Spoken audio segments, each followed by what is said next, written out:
যুদ্ধবিরতি শুরুর পরই দ্রুত গতিতে ড্রোন উৎপাদন শুরু করে ইরান। আমেরিকার সাথে যুদ্ধে ক্ষতিগ্রস্ত সমরাস্ত্র সক্ষমতা ফিরে পেতে তেহরানের জোরালো তৎপরতার কথা উঠে এসেছে CNN এর প্রতিবেদনে। এদিকে সমৃদ্ধ ইউরেনিয়াম ইরানের হাতে থাকা নিয়ে নতুন বার্তা দিয়েছেন দেশটির সর্বোচ্চ নেতা।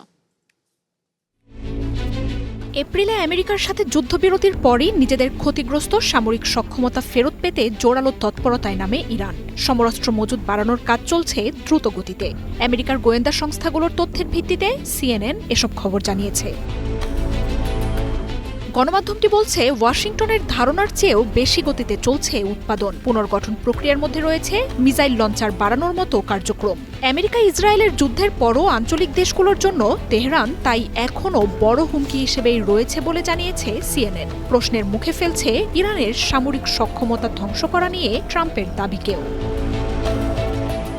বিভিন্ন অস্ত্রের মজুদ নির্ভর করে সেটি তৈরিতে কত সময় লাগবে। তবে আমেরিকার গোয়েন্দাদের পর্যবেক্ষণে বলা হয় আগামী 6 মাসের মধ্যে নিজেদের সম্পূর্ণ ড্রোন আক্রমণ ক্ষমতা ফিরে পাবে ইরান। ইরানের ড্রোন শক্তি আঞ্চলিক দেশগুলোর জন্য বড় উদ্বেগ। মিসাইল কমে আসলেও তেহরানের হাতে থাকা অসংখ্য ড্রোনের আওতায় রয়েছে ইসরায়েল সহ উপসাগরীয় দেশগুলো। 6 সপ্তাহের যুদ্ধে এসব দেশের বিভিন্ন স্থাপনায় হাজারো ড্রোন ছুড়ে ব্যাপক ক্ষয়ক্ষতি করেছে IRGC।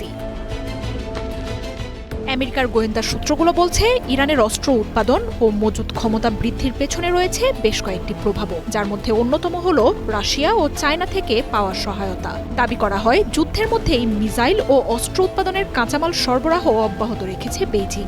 গত সপ্তাহে CBS নিউজের ইন্টারভিউয়েও একই দাবি করেন ইসরায়েলি প্রধানমন্ত্রী। এছাড়াও যুদ্ধের পরও NTR, ব্যালিস্টিক মিসাইল, ড্রোন শক্তি ধরে রেখেছে তেহরান। হামলার কারণে ক্ষতিগ্রস্ত ও চাপা পড়া অস্ত্রগুলোও খুঁড়ে বের করা হচ্ছে। অক্ষত রয়েছে ইরানের ক্রুজ মিসাইলের অর্ধেকও।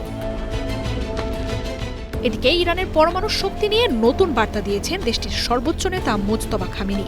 আলোচনার মধ্যেই সমৃদ্ধ ইউরেনিয়াম দেশেই থাকবে বলে জানিয়েছেন তিনি। যুদ্ধবিরতি চুক্তিতে আমেরিকার অন্যতম শর্ত ইরানের হাতে থাকা 60% পরিশোধিত ইউরেনিয়াম স্থানান্তর। তবে তা করা হলে ভবিষ্যতে আমেরিকা ইসরায়েলের সাথে যে কোনো সংঘাতে ইরানের অবস্থান দুর্বল হয়ে যেতে পারে। সেই শঙ্কা থেকেই মোজতবা খামেনির এই নির্দেশনা বলে ধারণা করা হচ্ছে।